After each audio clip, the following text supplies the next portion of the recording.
association of diverse scholars and enthusiasts that seeks to deepen knowledge and understanding of China and the Chinese among Filipinos in order to promote mutual understanding and cooperation between the Philippines and China. Today, this morning, we have assembled a panel of experts who would share their knowledge and expertise based on their experience in the fields of academe and media, politics, government and diplomacy, and business and economics. We are certain that our equally diverse audience will benefit from the well of insights that our speakers can draw from. So without further ado, let me give the floor to our PAC's President, Father Aristotle D, to give the welcome remarks. Father D.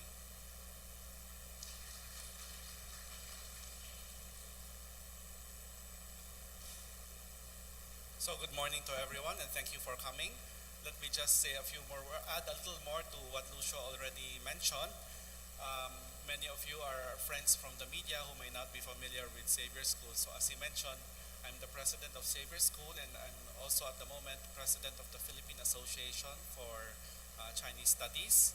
Some of our past presidents are here, Teresa Carino, Tessie Angsi, Romel Banlawi. So we gather here a lot of the time because it's a very central location.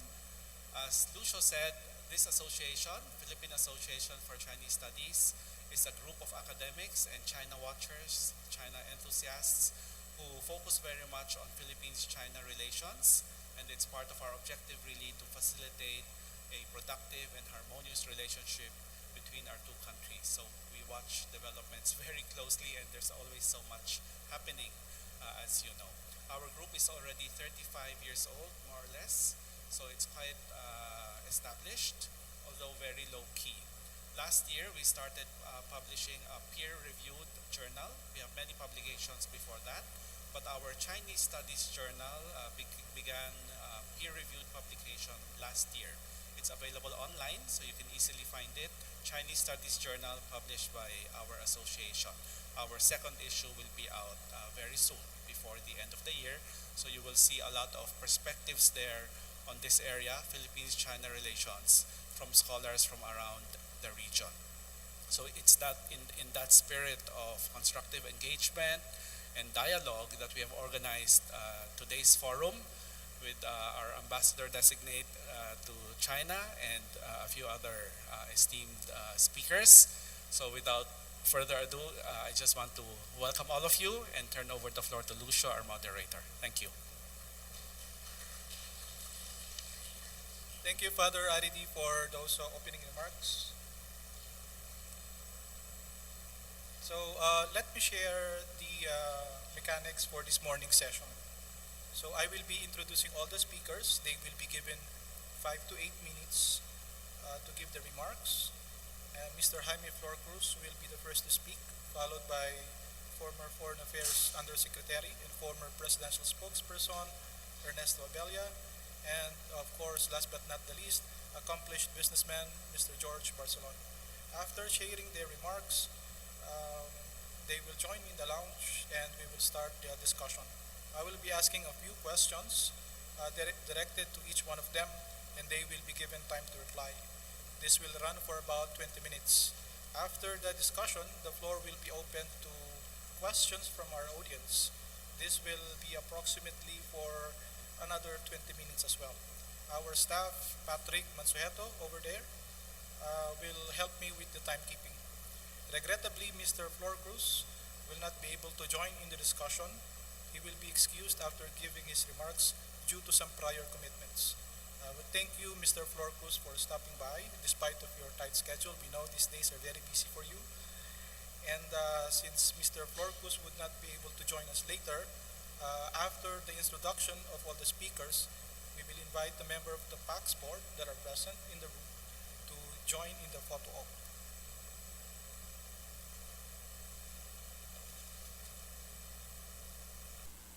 So let me introduce our speakers for this morning session. We'll start with Mr. Jaime A. Flor Cruz, a veteran China watcher, needs very little introduction, is very famous these days. He was CNN's Beijing bureau chief and correspondent from 2001 to 2014, responsible for strategic planning of the network's news coverage of China. He also served as Time Magazine's Beijing bureau chief and correspondent from 1989 to 2000 and Newsweek's Beijing reporter in 1981. He was a two-time president of the Foreign Correspondents Club of China, 88 to 90 and then 96 to 99. He is the founding president of the Peking University International Students Alumni Association from 2010 to the present. He co-authored several books, one of which is The Massacre at Beijing, 1989, published by Warner Books, a book about the 1989 Tiananmen protests, and Not on Our Watch, 2012, a book about campus journalists during the martial law years in the Philippines. Of course, his most recent book, Class of 77, is now available.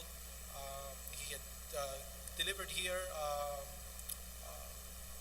in the book launching of his book, and it's now available in Amazon, so feel free to go and get your copy. He is an adjunct professor at Peking University in journalism, and he is also a professorial lecturer on China Studies at the University of the Philippines Asian Center. Our second speaker, Mr. Ernesto Agalia, again, very distinguished, long stellar careers in bureaucracy, government, and diplomacy. He was formerly Undersecretary for Strategic Communications and Research with the Department of Foreign Affairs. He also served as the presidential spokesperson for former President Rodrigo Duterte.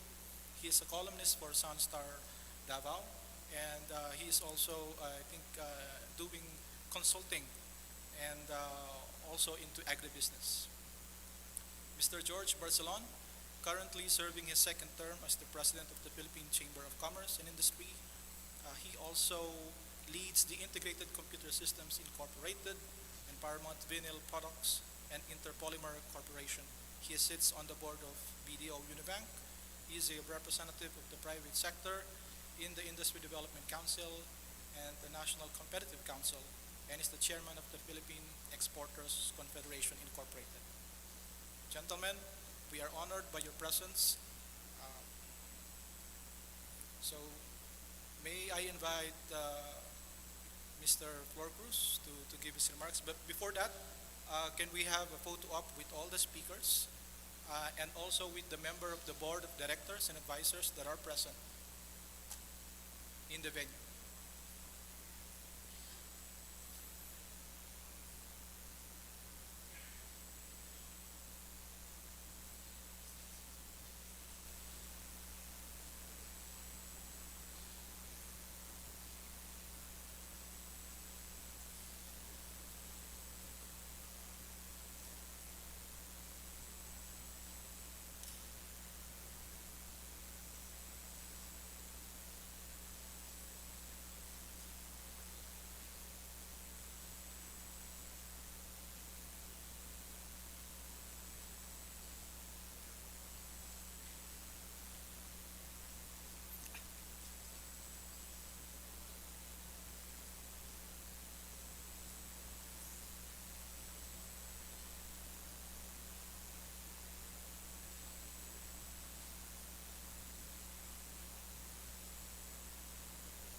Thank you.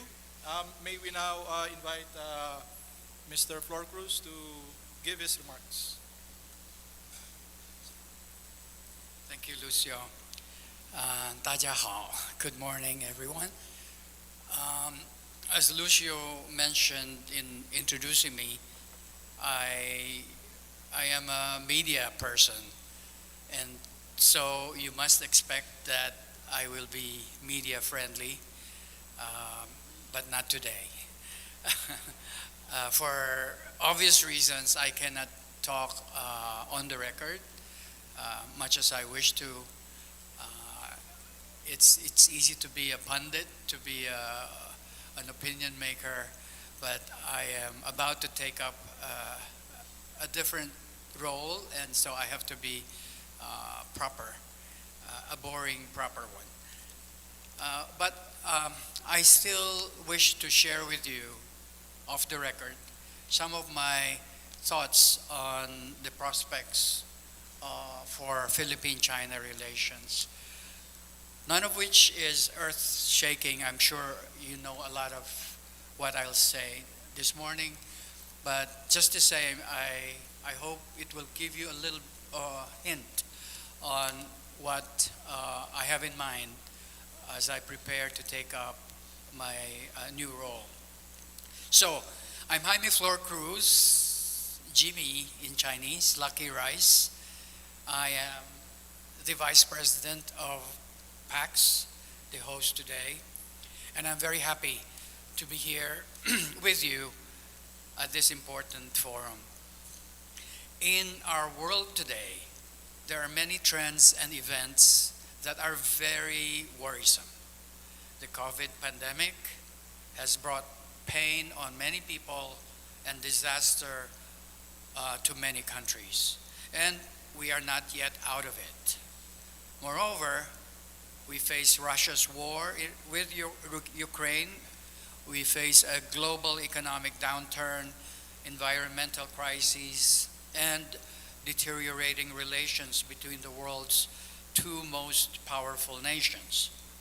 So more than ever, the globally connected world direly needs stability and predictability. We need to cooperate for common good.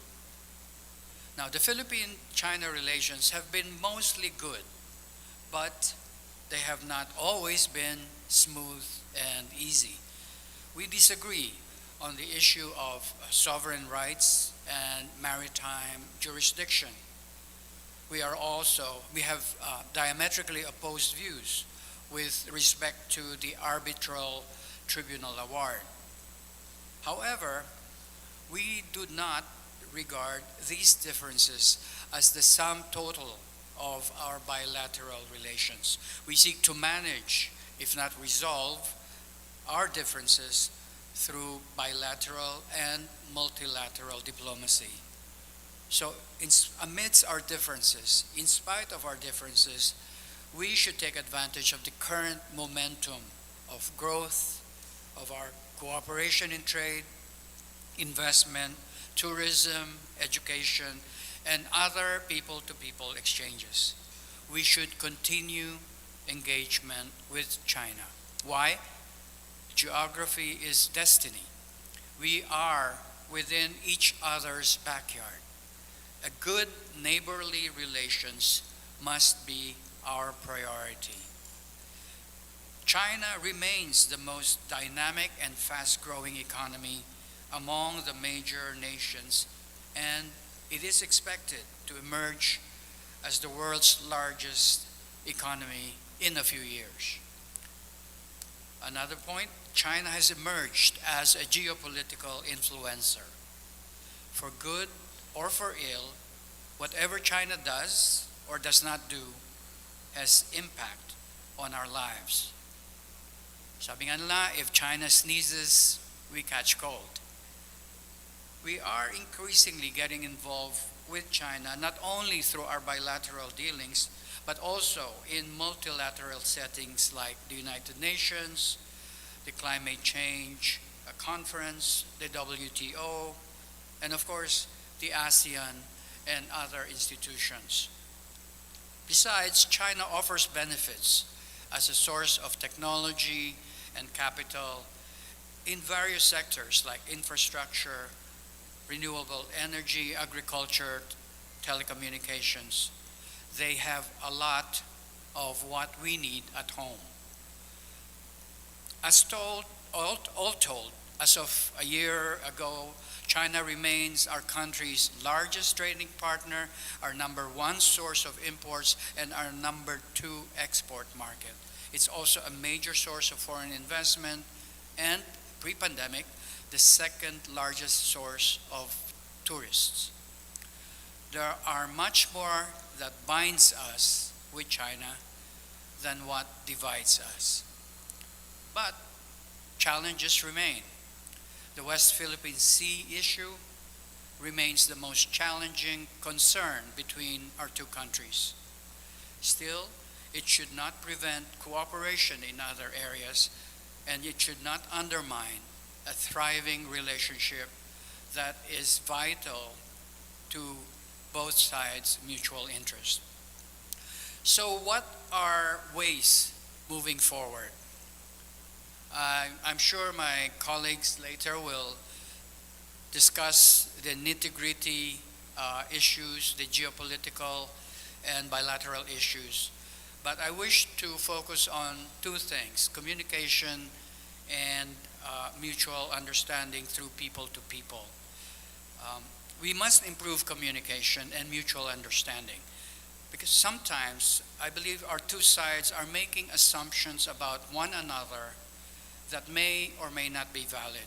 I hear people having preconceived ideas about China or Chinese, biased sometimes, prejudiced, and the same is true from the other side. There is a need for a deep understanding between our two countries and our two peoples. We must understand China, understand where China is coming from, but China also must understand us and where we are coming from. Through this repeated give and take, we can seek to identify our commonalities, even as we Filipinos insist on what the arbitral ruling has declared. It is important that we continue to deeply understand China's history and culture, its development trajectory, and its foreign policy. China is now seeking to achieve the Chinese dream of national rejuvenation. This Chinese dream was first articulated by President Xi Jinping in November 2012. I was there for his press conference when he first appeared as China's new leader. And at that time, President Xi expressed the view that China wished to grow strong and prosperous. That's the China dream, to pursue peace and development and cooperation. Now, how is this strategic vision conditioning China's domestic and foreign policies? These and other salient points should be kept in mind when we formulate policies on how the Philippines should engage with China. Now, scholars, academics, and opinion leaders like PAX, Philippine Association for China Studies, the PCFR, Philippine Council for Foreign Relations, all the universities and other institutions and NGOs, we all must play our distinct role in promoting better understanding. We must also contribute as Track 2 participants in the complex process of crafting our policies and our long-term strategy. In June this year, I attended an event organized by the Association for Philippine-China Understanding, or APCU, which featured President Ferdinand Marcos Jr. as the keynote speaker. And I remember segments of what he said that night. He said, "I see the future of China and the Philippines developing in many ways that maybe we do not see now. I will encourage our relationship to not only be a very strict or formal sense of business or government to government or public-private partnership, all of those we encourage, but I've learned," he said, "I've learned a term in China, and it's a good term because it presents us another opportunity to grow closer. That term," he said, "is people to people. And I think it is another place, another area, and another direction that we can explore to strengthen our foundation." What we're doing today is part of that process. people-to-people exchanges, people-to-people understanding. I too believe that robust people-to-people exchanges are a good insurance policy for a strong Philippine-China relations. In my mind, that means more sustained exchanges in culture and arts, education and sports, science and technology, tourism and commerce. We need to send more students to China to learn their language and culture, to make friends there, and to understand their mindset, to learn, to coexist, and to co-prosper with the Chinese. And of course, we should host their counterparts here for the same purpose. We must get our relations right. But of course, it will take a lot of patience, hard work, and communication between us. It's just as important that our leaders meet in person so they can articulate their respective perspectives and positions and perhaps gain a little bit of personal chemistry. It seems our leaders are off to a good start when they met during the APEC summit in Bali last week. Our Department of Foreign Affairs readout of the meeting says that President Marcos and President Xi agreed that the maritime issue does not define the totality of Philippine-China relations. The readout says Marcos told Xi that the Philippine foreign policy refuses to fall into the trap of the Cold War mindset and that it will only be guided by the Philippine national interests and commitment to peace. President Xi, on the other hand, told President Marcos that he hopes that they could write a new chapter on Philippine-China friendship. Of course, they also discussed details about President Marcos's upcoming visit to China in early January. So going forward, we should continue our engagement with China based on friendly cooperation and mutual benefit while guarding our independence, our sovereignty, and our national dignity. We must take one compass, whatever we do in our engagement with China. And the compass is our Philippine Constitution, our Philippine laws, and our national interests. Good luck with the rest of the discussions this morning. Have a good day.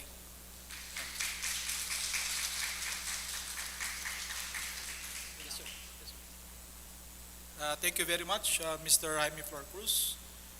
May we now invite former Yusek Abella to the stage.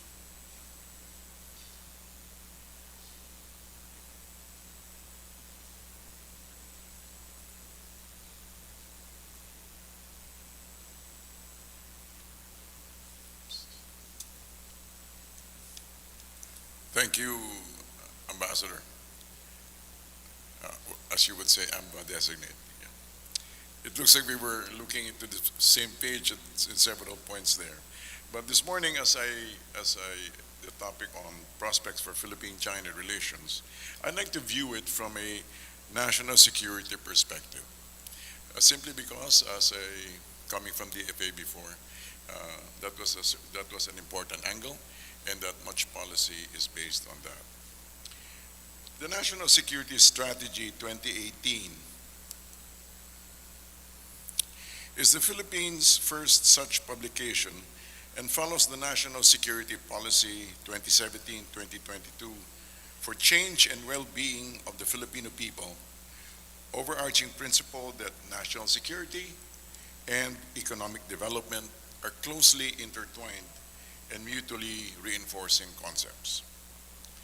The NSS envisages a safe and secure Philippines at peace with itself and its neighbors, where its citizens and so forth and so on. The operative phrase is this. For this morning's forum, it is this. at peace with itself and its neighbors. In consonance, of course, with the fundamental principles of ASEAN, which is non-interference in the internal affairs of one another, settlement of differences by peaceful manner, renunciation of the threat or use of force, and effective cooperation among themselves. Part of the annex lists the threats and challenges of the internal and external security environment. First, of course, is the internal environment, law and order, terrorism, economic and social threats. But the external environment is very, very interesting. It talks about overlapping territorial claims and maritime domain issues. As Ambed designate mentioned, XJP and BBM did say that the relationship goes beyond the maritime issues. However, global and regional geopolitical issues are security issues for the Philippines. Power rivalries where the position of the United States is contested and threatened, and also the rivalry recognized of major powers driven largely by the rise of China is the most important long-term strategic concern of the Asia-Pacific region.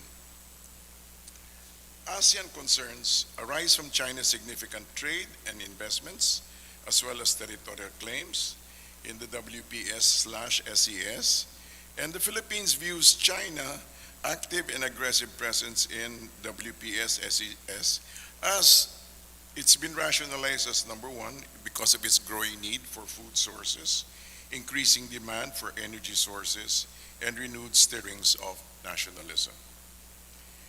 In July of 2019, the State Council came out with a white paper on China's national defense in the new era to expound on China's defensive national defense policy and explain the practice, purposes, and significance of China's effort to build a fortified national defense and a strong military.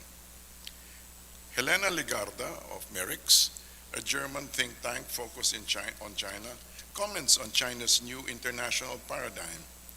Since Xi Jinping came to power in 2012, China has adopted a substantially more assertive foreign policy and altered its international behavior.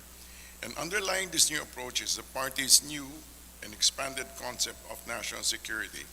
In other words, there was a shift from focus on economics into internal security, and I think the rubric they use is Safe China.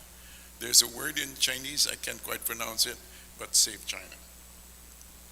China's global push demonstrates the confidence and forms part of the struggle for the great rejuvenation of the Chinese nation, a concept introduced by XJP in 2012.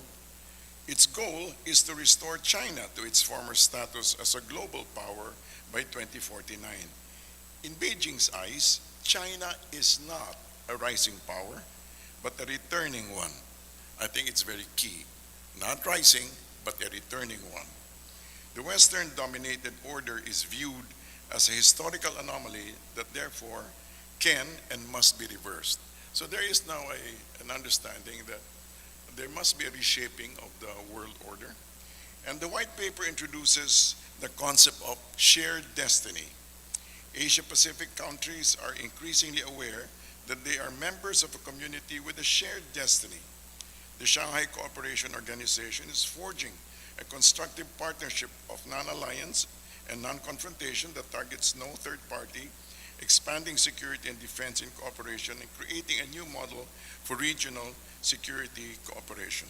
It therefore offers an alternative to the existing US-led world order, a balanced, stable, open, and inclusive Asian security structure that continues to develop.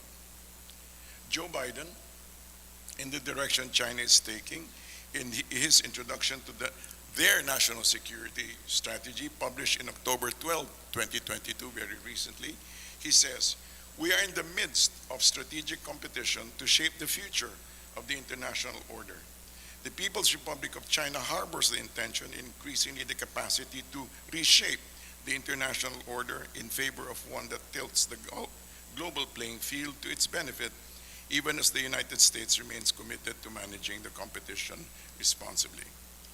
As it stands, the Philippines is squarely in between a growing geopolitical competition between two major powers. As a local communist has said, we ants have to play it safe and be doubly sure that we do not get involved in this battle of elephants that could crush us. My former Secretary of Foreign Affairs said, when two elephants make love, the grass suffers. In fact, we are already yoked with the U.S. through the Enhanced Defense Cooperation Agreement, EDCA, that President Benigno Aquino III entered into in 2014, making us already allies of the U.S. who will have access to our bases in a war with China. While the SCS could be a battleground for a limited nuclear war with China, the U.S. could operate from any of the 5 bases already scattered throughout the Philippines: Basa Air Base in Pampanga, Fort Magsaysay in Nueva Ecija, Antonio Bautista Air Base in Puerto Princesa, Mactan Benito Ebuen Air Base in Cebu, and Lumbia Air Base in Cagayan de Oro. There's already 5 EDCA bases in the Philippines existing, and apparently within the next 2 years, 5 more will be raised. Recently, U.S. Vice President Harris visited Palawan, which according to Reuters was touted by an American official as a show of the administration's commitment to stand with our Philippine ally. In the meantime, China media released a statement after the meetup between BBM and XJP, saying the country should work together to reject unilateralism and bullying and defend fairness, justice, and safeguard peace and stability. Having said all of this, how should the Philippines regard China? We can take a page from the former administration's playbook: independent foreign policy, proceed as a reliable trading partner, and engage with the source of cheap credit. So, it seems prudent, though, to think in longer terms. Number one, I would like to suggest one thing, that in order to engage with China, it seems we have to do a lot of work on ourselves. We have to do a lot of work on ourselves and engage our own people so that we can develop what former National Security Advisor said, Jose Almonte said, we need to develop a confident national identity. If we are to engage a massively, or a profoundly deep civilization like China, we ourselves need to be able to develop a certain confidence in who we are and ourselves. So that means if we are to understand the history, the culture, the values and mores of China, which is so necessary, we need to ourselves come to a place of confidence about who we are. We need to go beyond our own insecurities and to be able to dig beyond the Spanish colonization into our own prehistory and realize and appreciate that indeed we were a people before we even became Filipinos. Develop, in other words, have a better appreciation of our history, values, and skills. And it's also important that we engage locally, nationally, and regionally. I would suggest that what we need, and I totally agree with Amba, what we really need is a long-term strategic engagement. We need to plan for that. We need to be able to say, we will engage, but again, the premise is, we can only engage if we have developed a confidence in ourselves. All right. We need to engage, we need to develop a long-term strategic engagement economically and also people to people. I totally agree, it's people to people. And also we need to develop a continuity, a sense of continuity in how to, not just from administration to administration. If we can, well, the way Singapore did it, you know, when LKY stepped down, he remained as a senior minister, senior advisor. But in other words, there must be some sort of a stream, a continuity of thought, so that, for example, the gains, for example, of the past administration should not be lost in the next coming administration, Again, so we need to develop a certain continuity both internally and externally, and that would mean our engagement with our neighbors, specifically the region. And again, the engagement needs to be able to go through in terms of cultural and values. Mahalagang mahalaga po that we enter into that. Again, we also need to remind ourselves that somehow we are in a geographic sweet spot. Whether they like it or not, we're here, you know. So in other words, we are in a unique position where we can talk with either the West or the East for the plain and simple reason that we are right in the middle of the tennis court. We are right there, and we need to be, and they need to engage with us. But for that for us to be able to leverage our sweet spot, the fact that we are here, it demands that we need to have a profound culture change among ourselves. I know that it's a little bit, it's going to be long term, but I believe it can be done. So,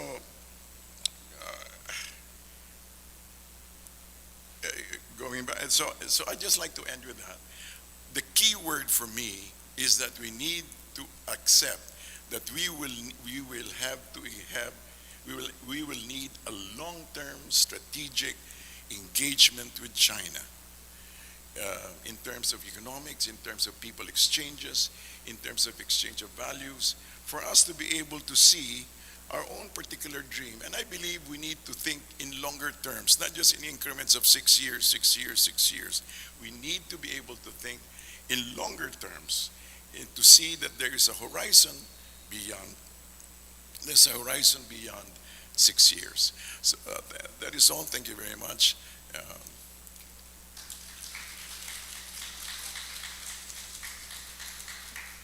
Thank you so much, Yusek Abella.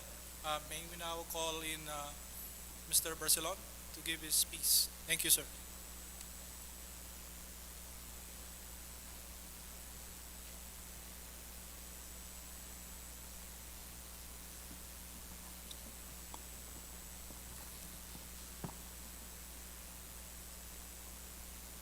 Thank you for the introduction, Lucio. I will just add a bit on the introduction. I'm George Barcelon. In my role, part of, in a way, I've been brought up here, grown up here, and my Filipino heritage. But ethnically, I'm Chinese. 我百姓是张，工厂商的张，我名叫福超。是浮那个浮水的浮，没有三点水，超是超高的高。So that's my Chinese name, and I'm very happy. 我觉得很荣幸 ，Father Ari 请我来这边，跟那个尊贵的讲完 Ambassador Jaime Flor Cruz and also Secretary Abella. Now, having done with the introduction, I'll now speak in the language that I'm more fluent. Well, I'm very honored to be here really this morning. I didn't prepare any speech really. I thought I'd be here to learn more from our two respected speakers. But I remember 6 years ago when a former President Rodrigo Duterte visited China. And on the way from the airport to the city, along the streets, I can see the flag, maybe Ambassador at that time, well, Ambassador Cruz was there. The flag of Filipino flag and Chinese flag together. And I was asked to speak also as president of Philippine Chamber of Commerce. And I said, it's in a way so touching. It's like a big brother and a small brother together. Okay? Just on the flags. But having said that, I look back and 6 years have passed so quickly. We have a lot of positive points, relationship, cultural, economical, but there's also a bit of sour notes. Okay. But hearing from the two speakers, those are really minor. Okay. We have a lot more going between the two countries. China undoubtedly is the world's biggest manufacturer. And our trading partners in a very big way. We import more than what we export to China. Okay? And going back to the visit of President Duterte, there were close to, I don't know how many MOUs that were signed, but it amounted to about $20+ billion. Of course, it took time for this to come to fruition. As a matter of fact, I think the evidential donation from China is the two bridges that crosses Pasig River. So, but there are others, dam, roads, railway, and I think that will continue. Our new president, President BBM, has been reaching out in a way to many countries. I was with him when he visited Cambodia for the Asian Business Investment Summit, which is about 2 weeks ago. And then followed by the APEC meeting in Bangkok. Of course, before that, there was the September trip to the United States, where the president was invited to be a speaker in the United Nations General Assembly. And on the side, he just didn't, he maximized his time in the United States. We had a couple of meetings with top businessmen, and at the same time, there were a whole day session wherein the president and his cabinet members updated the prevailing conditions of our laws and our attitude in attracting more foreign direct investments. Now, going back to the topic of which is the concern of today. In the last 3 years, in a way, it's an enigma. When the COVID pandemic started, all that talks about it started in China, in Wuhan. And then, of course, because of that, the port in Wuhan was closed. Okay. And then that really started the whole supply chain complications and constraint. And we were all amazed when we looked at China, how in that short period of time, I think 2-3 weeks, they were able to construct medical centers or quarantine centers for those who were found to be infected with COVID-19. And the world was in amazement at how China in that short period of time was able to, in a way, contain it. And I mentioned about enigma because now we're seeing completely a different picture. Now China is using draconian measures in dealing with the COVID-19. Of course, sad to say that we see people being constrained in their residential areas, but I would like to believe that that they have good reasons for that. And whatever China will pursue in the medical field, okay, would be beneficial to the world. Like in the Philippines, China donated many of their vaccines. They were the first country to donate to the Philippines, the Sinovac. Okay. Of course, there are studies about the efficacy of the Sinovac, but in the long run, that what I've gathered from reports from other countries, the Sinovac is just as effective as some of the modern vaccines that were developed. So we can see that China has grown not only economically, medically, and defensively.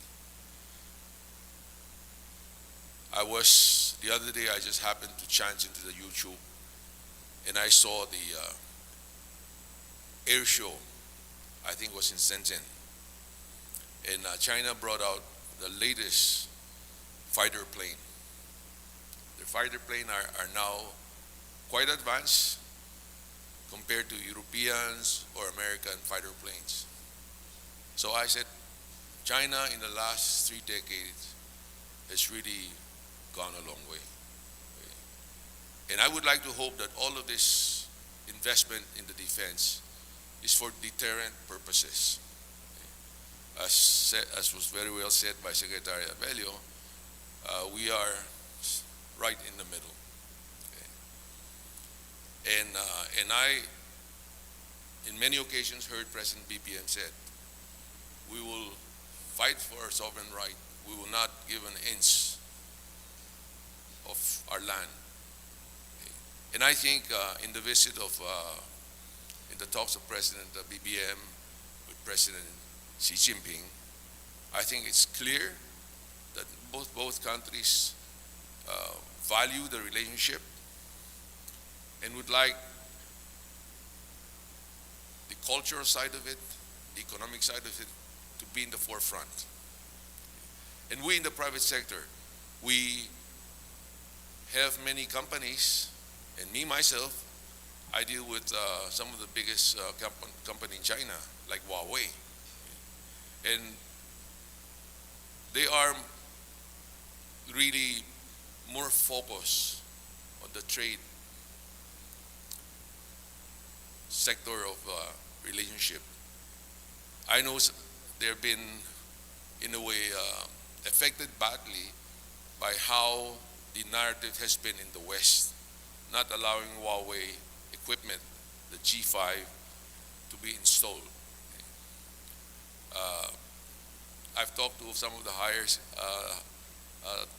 executives of Huawei. They said it's really sad because it's their loss. Okay. While the other countries that have adopted the Huawei 5G and coming soon, the 6G, will have the benefit of it. So putting that in the putting that perspective, I can see that we here in the Philippines should really nurture that. Okay. Embrace whatever heritage that we have. I encourage my children, by the way, my children, my grandchildren, my brothers, my siblings, and my nephews, they're all graduates of Xavier. I'm the only exception because at that time it was too far from my residence. I live all the way across in Taft Avenue. So I wasn't able to study in Xavier. But I did.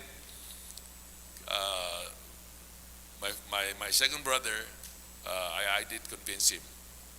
Sabi ko, dito ka lang sa Xavier.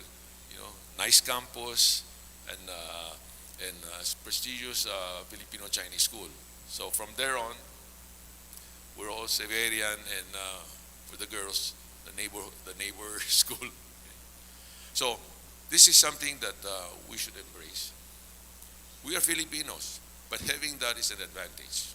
I tell my children, learn as much Chinese as possible. And in the side of encouraging more tourism here, I in many occasions, I've talked to the Secretary of Tourism, even before Bernie Puyat, and now the new one, Cristina Frasco. I said, you should have more tour guide that can speak Putonghua. You know, we need that. Because when they come, what we just focus on is scenery. But we want them to learn the history of the Philippines. And you need people who can speak their language. You know, anytime China can, I would think easily 5 million tourists, easily. And that's one area that we from the private sector side has been really looking at that, because it's a low-hanging fruits. Okay, you don't need the investment. We have the investment. We have the sceneries, and most of all, we have friendly faces and smile. Okay. Philippines is known for that. I've traveled all over the world, even ASEAN. I tell you, I can spot a Filipino, a Filipina, a mile away. I was in Cambodia. I'll share this. I don't want to prolong my talk, but I will share you this story. I was in Cambodia, and then we were invited by the UK ambassador to have a lunch. So there was this lady taking photo. And I looked at her, and after the photo session is done, I went to her, I said, I don't think you're Cambodian. I think you're Filipina. And right on, she is a Filipina. Okay, with that smile and that attitude, I can tell. Even when I'm in Singapore, I tell my Singaporean friends, let's have a wager. I'll go to the department store and I'll point out to you who are the Filipina. So we have that unique Filipino, especially Filipino, have that unique warmth. Okay? And that's really important for us really to develop tourism. Just to give you a perspective of how far we are. Thailand, a non-English speaking country, has close to 40 million tourists a year. 40. Okay. For the Philippines, our top was prior to the COVID pandemic is about close to 10 million. So you can see how far. Okay. And I believe 2 million of that were Chinese tourists. So we know our relationship with China goes a long way. Okay. And we need to really, especially with your, I would say, Philippine Zhonghua Yanjiu Xiehui, really help galvanize that. So with that, I end my short talk. To be honest, I didn't prepare anything. I said I came here to learn more from our two respected speakers. Maraming salamat po. Thank you.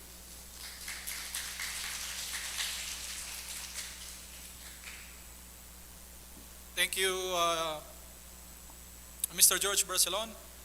May I now invite Yusek Abella and Mr. George Barcelon to join us in front so that we can start the discussion.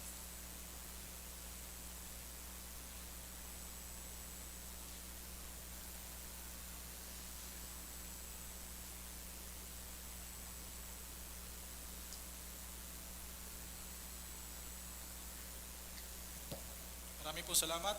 Thank you, sirs. So I have here with me some prepared questions. I'm going to start with Mr. Abella. Sir Yusek Abella. So on agriculture.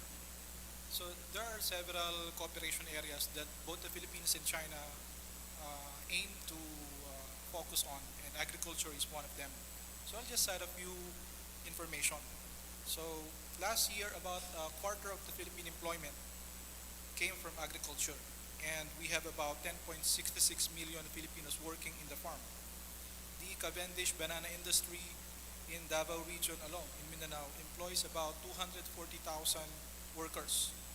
The share of agriculture in the country's GDP stands at about 10%, 9.6%. Developing this sector is very important for the Philippines, very important for rural poverty alleviation. The President Marcos, that President BBM is concurrently the Secretary of Agriculture, speaks volume about the importance of this sector. Sir Yusek Abella, you came from Mindanao, Yes.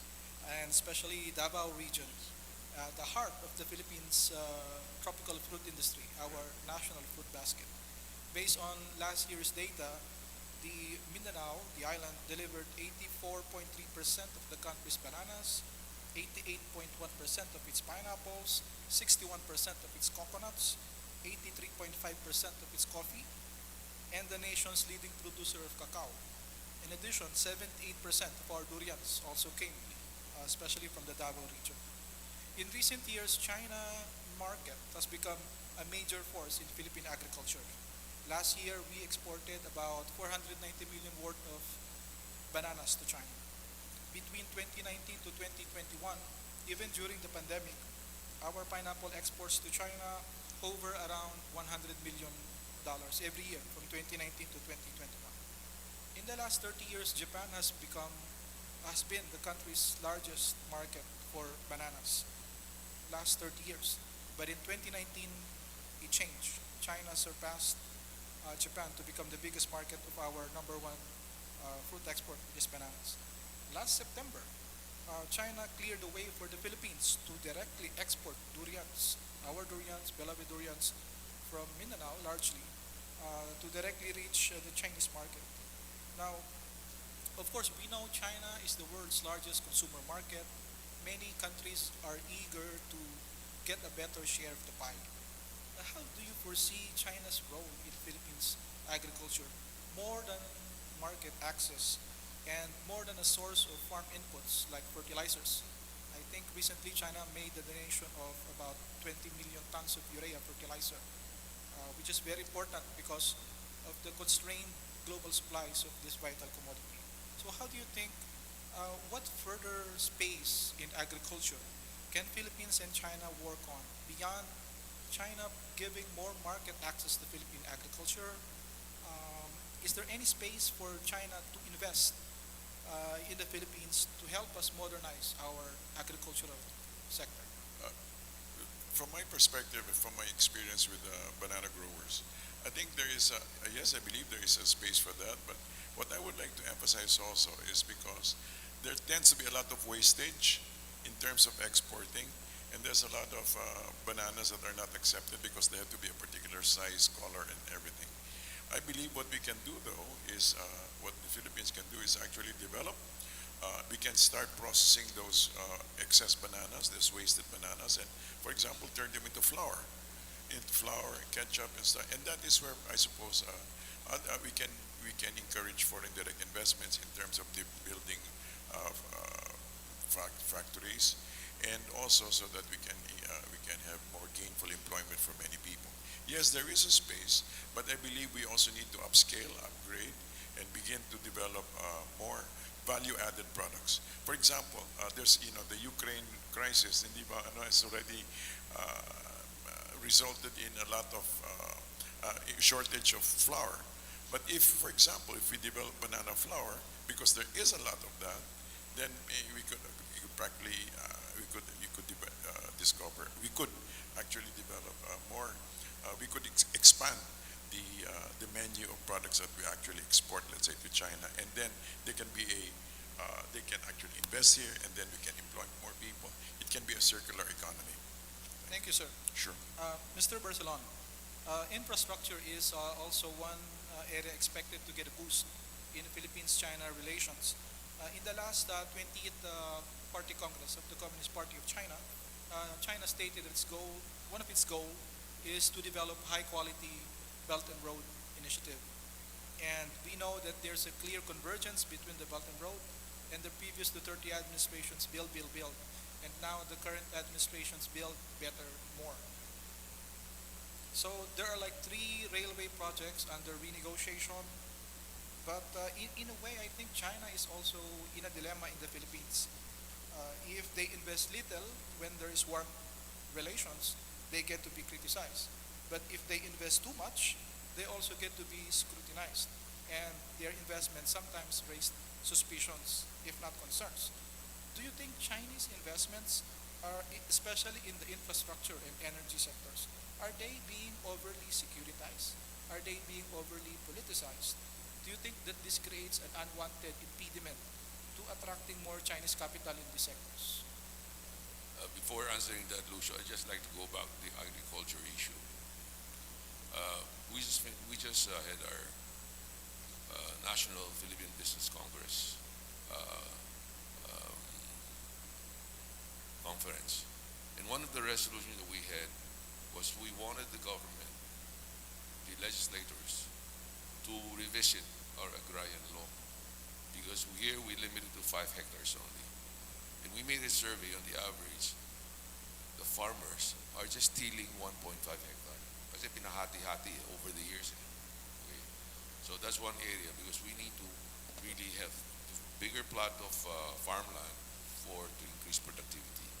And aside from that, we going to what we're discussing about investment, not only for China, but we are like myself as a private sector. When I go out, I'm really more like marketing our country for more foreign direct investments, and it's for manufacturing, for services. But the other aspect that I've been telling our legislator, we should open up our agriculture. Okay? Agriculture. We should open up. Let them invest. In the past, we've been, of course, concerned about the patrimony of our rights.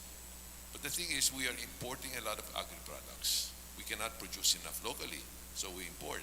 So if we were to invite them, whether it be from Israel, from Australia, from United States, even from China, to invest in the agri-sectors, the market is here. Nandito ang merkado.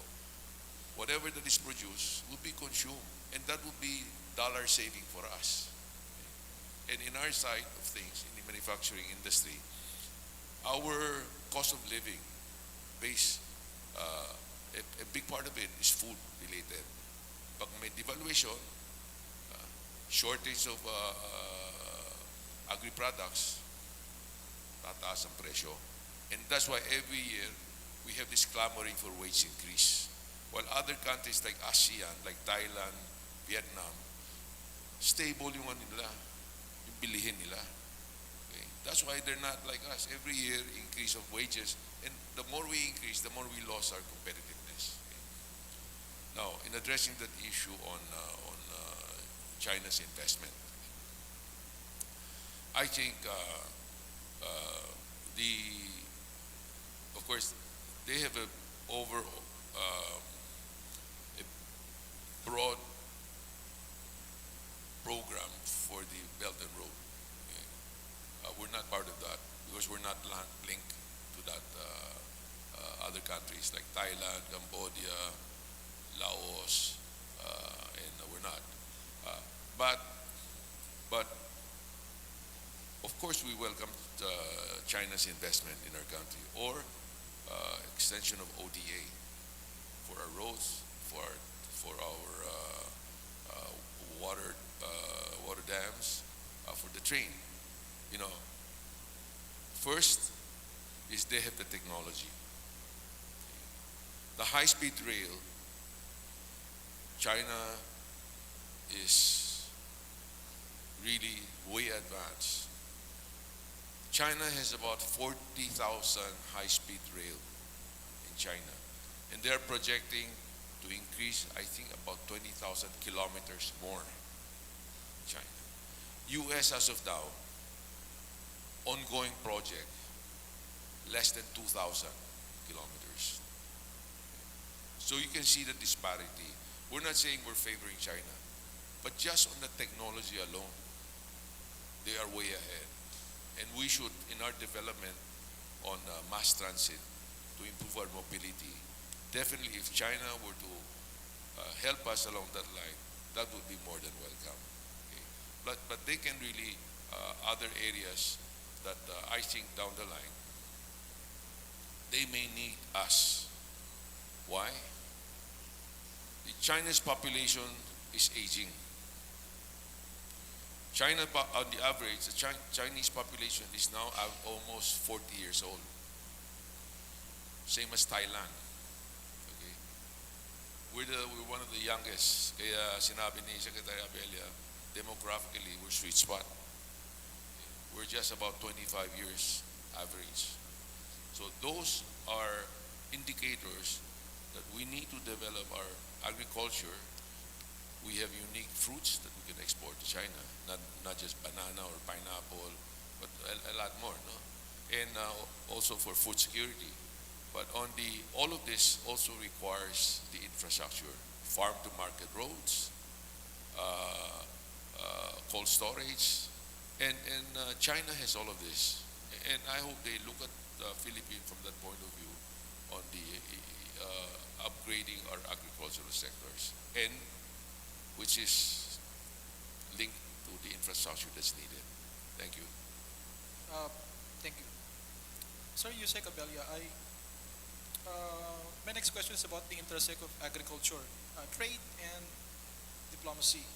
So in 2012, we know that we have an incident over Scarborough Shoal. Tourism from China was affected. Our banana exports to China was also affected. Back then, China was not yet our largest trade partner. If I'm not mistaken, they're just the third largest trade partner, but we felt the impact. Fast forward to the present. China, since 2016, is our largest trade partner. Two-way trade volume continues to grow. And of course, major, increasingly very important destination for our fruit exports. How do you think the Philippines, both countries, how do we try to insulate our fruit exports to China from political headwinds? Well, in a sense, this is exactly what I was saying earlier, that we're caught in between, no? Because a lot of it is politically, for example, when it all depends on how our actions are interpreted, let's say, by the, not just by the, not just by the state itself, but also on the local, in the very local level, you know. So I believe that we need to continue to, not just, we need to emphasize that long-term economic, long-term strategic engagement. For example, I would suggest that for example, if we become more focused, for example, if we actually distribute, for example, let's say bananas or fruit to a particular state, to a particular province, then we could also accompany that with better political and economic relations para maprotektahan yon. Again, so there's the diplomatic level, and then there's the local level, and I think we just need to keep working along those lines, balancing it all. We need to understand the culture. Aside from that, among other things, we need to understand, for example, what do they mean by friend? What do they mean by? There's so many things that we need to understand. So, but part of it is really understanding the people. So, I think it would be a medium to long-term process of understanding. But again, like I say, we need sustained engagement from administration to administration, so that we can develop strong relationships. What do you call it? Relationship. Guanxi. So that can be developed, and I believe it will be much appreciated if we show better interest in them. Thank you, sir. Mr. Barcelona, there's much talk about these chip wars. Of course, they're not cheap. They're very expensive. They're very costly. They're very disruptive wars. Talking about the microchip, the semiconductor competition between the U.S. and China. There are, of course, companies trying to diversify away from China, moving some of their production from China, or adopting a China Plus strategy. So, of course, rising production costs in China, the continuing zero COVID policy, the worries about decoupling. These are all encouraging companies to look at Southeast Asia, which is a neighbor of China. How is the Philippines faring in terms of attracting foreign companies, Chinese or otherwise, shifting production to the region? We heard Vietnam is doing a lot in this department. So what steps, where are we in this equation? What steps are we trying to take to address the potential adverse fallout of these decoupling and supply chain disruptions? I'll touch on the chip issue first. China, of course, is the world's biggest electronic manufacturer. And nowadays, everything requires chips. With the shortage, with the disruption of the supply chain of chips, partly it's the supply chain, where even Europe is affected in their car industries. The car cannot, nowadays, a new car has probably 100 chips in the car. And you cannot do away with it. On this war between what has been imposed in the West on the chip issue, these are the high technology chips that we're talking about. The two companies in the world that are in the high end of this is Samsung and TSMC. TSMC is in Taiwan. There are only the two companies that has the capability of producing chips in the 3 to 4 nano specs. That's very fine. Why? China is catching up. Because the machines, the lithography that is used are from Europe. And Europe also imposed restriction on their export to China. I've talked to China's chip makers, and they openly admit we are about 2 generations away. China can only make about 8 or 9 or 10 nanometer chips. But on the telecom side, they do not need such what do you call, fine or such specification, except on the cell phone. Okay. That's why with the limited access to chip, you see the brand of Huawei on the cell phone side has come down because that's the limitation. But aside from that, a lot of other chips that's required for other applications comes from China. Okay. And it's something we hope that will work out. President Biden and President Xi Jinping met in the G20 event, and I saw on TV that President Biden said, we are like friendly competitors, but we will respect each other.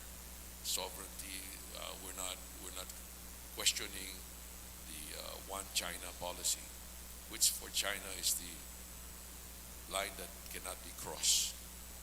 The one China policy. So all of these are good. I mean, the top leaders, the two biggest economic power and maybe militarily are talking. So we're hopeful. I said we're just on the sideline. We just play our card right to project our neutrality. Okay? And to be honest, for the kind of friendship that we've extended to the West, I think we should be getting more assistance. In the past, we just sort of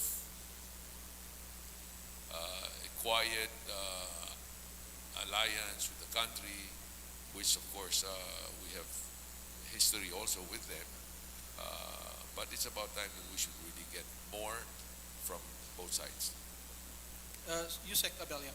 So in a few years' time, Malampaya, our largest natural gas field, will run out. And of course, there's really urgent efforts on us to develop and find alternatives. I think this is where the Kadlao oil field redevelopment comes in. And I think it's projected to be on stream on the second half of next year. The previous Duterte government, of course, entered into talks with China for possible oil and gas cooperation. And the decision whether to continue that is now left with the incumbent Marcos government in order for us to explore potential pathways to harness offshore energy resources in the West Philippine Sea. As inflation sets in and of course the winter approaches, the Russia-Ukraine war still continues to rage, still no end in sight. Of course, there's expectation that oil prices, energy prices would continue to spike. Do you think all of these variables will constitute push factors for the Philippines and China to really seriously accelerate negotiations for a potential joint development in the West Philippines? For a what? For the joint development in the West Philippines. Right. I'm sure that's the general direction that the government is taking. But again, I think it also bears noting that these are not G2Gs, no. These are not government to government, but the former administration encouraged B2B, business to business lang. Now, having said that, I believe also that there are certain things that there are certain precautionary measures, and things to consider. Like for example, fossil fuel. If we continue to, fossil fuel is actually right now one of the contributors of climate change, and so that has to be considered how fast and how deeply we should pursue the joint developments. I'm sure there will be some of that, but the other thing I believe that will really be of help to us, although there are certain negative thoughts about it, is really alternative, either wind or solar, but there must be a menu now of alternatives in order to be able to do that. The other thing that has been touted is, of course, development of better public transportation. If we develop better public transportation, there will be less cars on the road, and so that might lessen our need for fossil fuel. But again, going back, then I believe the route is to look towards a menu of alternatives. Yes, sir. So follow-up question. So there's high-level diplomacy between the Philippines and China. We see the uptick in recent days. President Marcos and Premier Li Keqiang already met at the sidelines in Phnom Penh, Cambodia, and President Marcos and President Xi Jinping also met in the sidelines of APEC. And of course, President Marcos will be on a visit to China to start the year 2023. Do you think all of these developments will help set the tone for the relations between the two countries for the next 6 years? I would say that you know everything at a certain stage we just have to both parties all are always looking towards the national interests, and it is in the national interest of both countries to be able to maintain a level of trust, a level of participation, a level of cooperation. How it works out, it will have to be done. It will have to be done with deftness and skill, but at the end of the day, always I believe there will be continued relationships, but again, we need to be aware and keen on maintaining national interest and to be certain that we do understand what the interest of the other party is. So going back, yes, I think it will continue to, there will be continued how do you put it, continued smooth, quote unquote, smooth relationships. Thank you, sir. Thank you. So the friends to all, enemy to none, that's the mantra of the current Marcos administration. But as the U.S.-China rivalry intensifies, the space for the Philippines to maneuver also diminishes. So let's hope, let's wish the administration all the best, trying to navigate us into safer grounds, more stable grounds. Thank you for that great discussion. We will now open the floor for questions and comments from our audience. We have, I think, a microphone at the front. For those who want to ask questions, kindly raise your hands and we will acknowledge you in sequential order. Before asking your query, kindly identify yourself and your affiliation. And in the interest of time, please be more direct with the questions so we can take in more. And of course, I think we are also live streaming on YouTube. So if there will be questions there and there would be time, we can probably accommodate that as well. The floor is now open. Thank you. Hi, good morning, sir. I'm Gretchen Malalat from China Global CGTN. So President Marcos is set to visit China in January. Could you give us your view on the agenda of the visit, and do you think there are major pacts or agreements that will be signed? What should President Marcos put on the table and discuss for the Sir. January visit? I wasn't clear on the question. Oh, yeah. So President Bongbong Marcos will be visiting China on January, a state visit. So could you give us your view on the agenda of the visit, your just views, and do you think there are major pacts or agreements that will be signed? What should President Marcos put on the table and discuss? To whom would you want the question addressed, ma'am? Both of them. Thank you. Definitely, this would be a follow-through of the topics that were discussed during their first meeting. Okay. And I would like to think that trade and commerce would be in the top agenda. And then also, when I say trade and commerce, that also includes the tourism and the likes. Okay. And part that is a bit sensitive on the West Sea or South China Sea may be touched on. Primarily is we need evidential base. What I mean is that we don't want our sea wherein the Filipinos fishermen do not have 100% right to fish in our own sea. Okay. And I think that has been made clear also to the part of China. And aside from the cultural side of things, I probably would be there also. So we would really promote more bilateral trade, export and import with China. Thank you. Yusek Tabella, sir. Yes, definitely. I think the maritime issues regarding special resources are going to be there. I believe that they'll touch on the COC, the Code of Conduct, and I believe also that well, it should be the EDCA basis matter should be addressed and how it should be managed. For example, there must be some form of they call it a means of communication. I forget the term now, so that things are not automatically triggered. No, for example, if because right now the U.S. seems to have focused on developing the first island chain, and that we're part of that first island chain. And of course, both the West and the East consider that the first island chain. But with the EDCA bases in the Philippines, there seems to be a greater sensitivity, and that there should be some sort of mechanism where communication is done so that it does not trigger accidental limited warfare. In which case, should there be any limited nuclear warfare, for example, in the area, even if it's against U.S. interests, what will be affected will be the Philippine situation.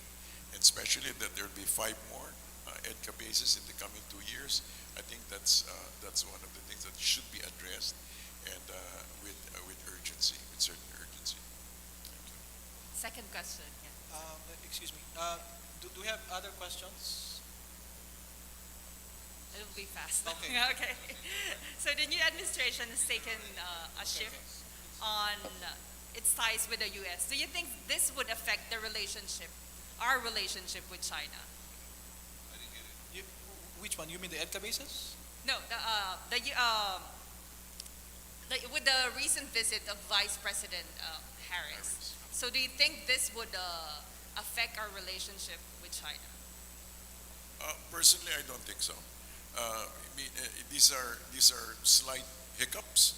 You know, these are just diplomatic hiccups, and they do not. I do not believe that they will cover they cause any big deal in the long term, because we know that, for example, it seemed like it was a sudden, unplanned, and unilateral decision for VP Harris to come. It was at an agreement. It was at an invitation. So I believe the parties involved do understand that and will not give it too much weight. May I add to that? May I suggest the mic be moved a bit closer? Yes, so we can see. Because it's glaring eh. It's with Dito na sa harap. Okay. It's very glaring to our eyes when we look. Yes, now I see you better. The narratives of Vice President Harris Kamala was about defending the Philippines. Okay. As of now, I don't see what is there to defend. We're not going to be invaded by any countries. Of course, the talk about expanding the EDCA is something that, of course, would be of concern to a neighboring country like China. Okay. Because China is already surrounded by about 800 U.S. bases all over the world. And for us to allow more of U.S. having this access, of course, may concern China. But I don't think that would be immediate. And I would like to think that this issue probably will be taken up when President BBM visits China and talk to President Xi Jinping. Thank you very much. Thank you for the questions. We have Dr. Tan. Sir? Dr. Tan is a member of the PACS board. Sir? I'm Dr. Tan Cho Chung. I'm a neurologist, psychiatrist, and also an acupuncturist. A while ago, our ambassador designate Jimmy mentioned about people-to-people diplomacy. Now, I like to share something. I'm not going to ask a question. And that is about acupuncture and traditional Chinese medicine.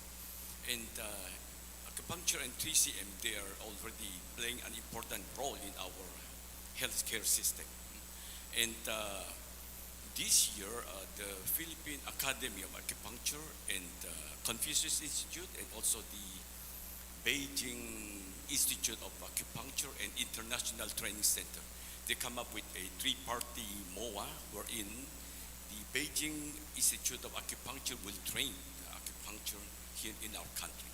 Okay, and this year they also gave us 2 webinars on acupuncture And in the convention of Philippine Academy of Acupuncture last October, we even invited 2 speakers from China to give us a talk.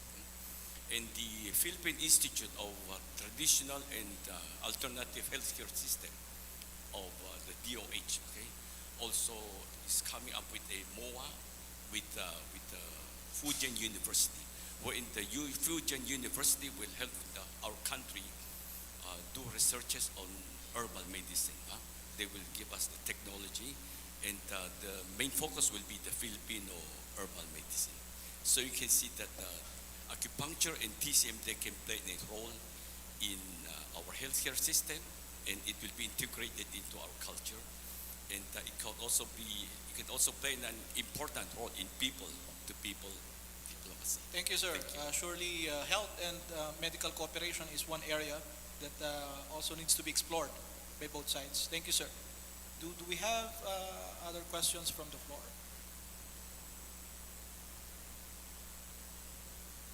Okay, if there is none, thank you all again for joining us this morning. Let us give our distinguished speakers a healthy, warm round of applause. Oh, so, if you can.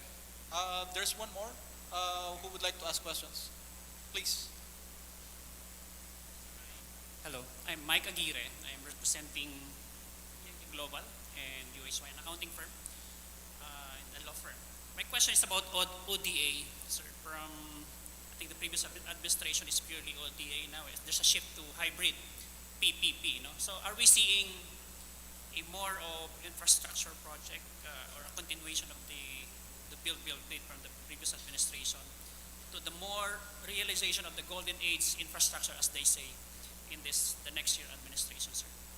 Thank you. Sir. I believe so. When we started with the previous administration,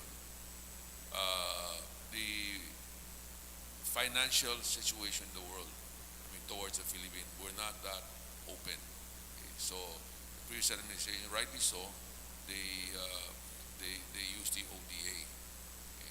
But with President BBM, his pronouncement is really pushing forward this PPP, which is getting some traction, public-private partnership, which is getting some traction in his visit to both U.S. and the ASEAN countries.